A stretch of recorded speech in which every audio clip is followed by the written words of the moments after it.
Hi everyone, welcome back to Coffee Books and Rain. I'm Rachel and I am just relaxing today, having a pretty good day. Got my, I think this is over here, Big Daddy and Little Sister kind of Totoro inspired shirt on.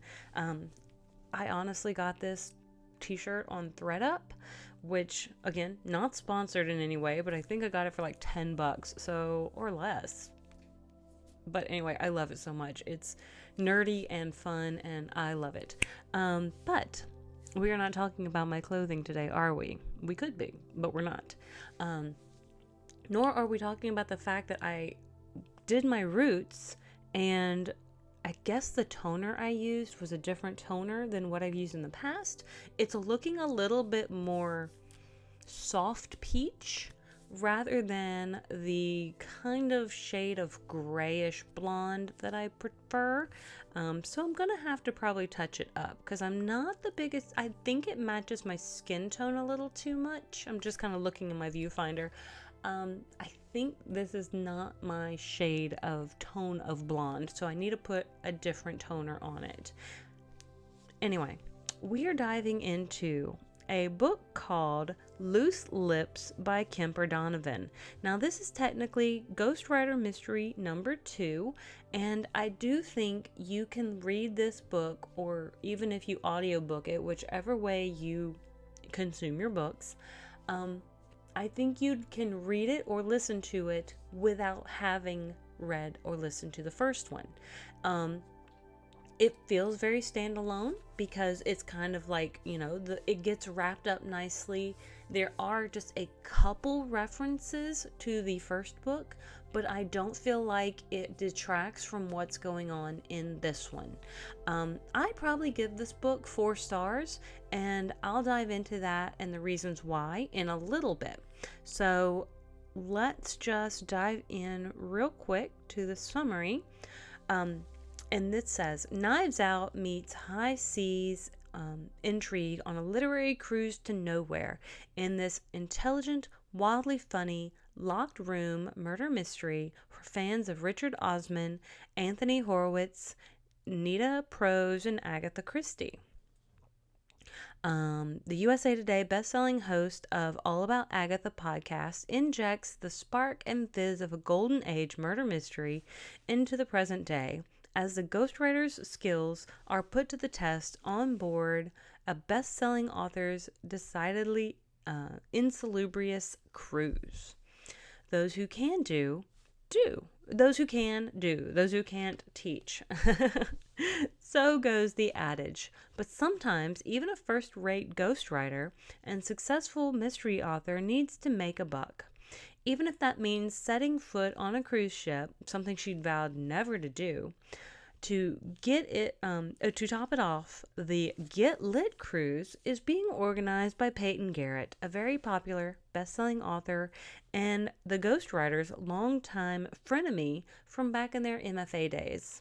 Over the years, Peyton has reinvented herself. She's gained a wife while ditching her journalist husband, who is also on board.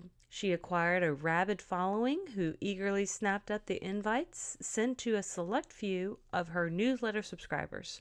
The guests, all female, will receive personalized instruction from experts in 5 different genres of writing, while basking in Peyton's reflected glow.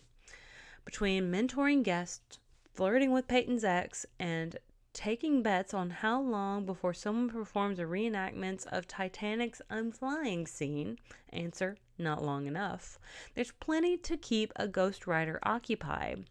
But there's one activity nobody expected: solving a murder.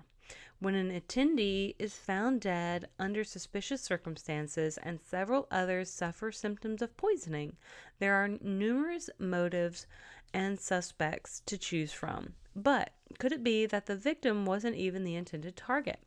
As the body count rises along with onboard tensions, no one is safe except, perhaps, for a killer whose scruples have long abandoned ship. And of course, like every well-plotted mystery, this one has an extra twist. Now, this is definitely a cozy mystery. It's a book about books, so to speak, because this cruise is like a literary cruise. I really wanted to go on like an emo cruise where it was like a ship where you had bands playing. I have yet to be able to acquire tickets for that, but it seems to happen like February, March ish time frame. And honestly, one day maybe I'll get to go if they continue to do it. I think it's just like an emo cruise. I don't really know what it's called, but would I do a literary cruise? Not for the price that they were marketing this, because I think in the book they were marketing this for like $5,000. And I was just like, I will go on a regular cruise and I'll bring my own books and I won't spend that much. Um, that feels like a lot. But let us dive into my thoughts on this particular book because I give it 4 stars and there are reasons. The first murder does not happen until almost like 43% of the way through the book. And the reason I know that is because I was audiobooking it and I had been waiting for the murder mystery to occur. And think that was the part that was like driving me crazy. We weren't solving anything for the first half of the book. And then the second half of the book comes and then we just kind of run our way through it. I did have the audiobook and I want to say it was somewhere, sorry, my sinuses are still acting up. Somewhere around 9 or 10 hours long. And if I'm 5 hours into this book and I still haven't gotten to the murder mystery, I'm like, what am I doing on a literary cruise with all of these, kind of all these drama queens? They're all kind of just, I don't know. They're taking classes. They're being busybodies. They're talking about each other. And I just was like, oh my gosh, where is this murder mystery? And I think that's where I probably like take off a star, is because I love Agatha Christie. I feel like she is such an expert of the craft of the murder mystery. And I think anybody who's read any of her works would probably maybe at least nod or, sure. Agatha Christie kind of gets to the point pretty quickly. I feel like that's where this book dropped the ball for me. It didn't get to the point very quickly. I think the first book in the series is called The Busybody, and I think I'm going to go back and read it, see what I think about that one. Because I do really like the story. I just felt like I needed to get to the meat of it a little bit quicker. And so that's where my critique is. Now, I don't know if I hail this as a Knives Out on the high seas, as the summary said, because I'm sorry, like the Knives Out movies were like really good. I thought they were phenomenally done. This one was, I think the murder was like how they framed it and how everything went down was pretty well thought out, but I don't know, there was something a little flimsy about kind of around it. Again, I don't think murder mysteries have to be perfect. I don't think they have to be like spot on with everything. I do think though that I was engaged and that I would read more from this author. So again, that's why I give it 4 stars. That's why I bring it to the table. I'm not saying it's perfect. And as I scroll in front of you guys on Goodreads, I also see that many others also give this 4 stars as well, as there are some very humorous moments.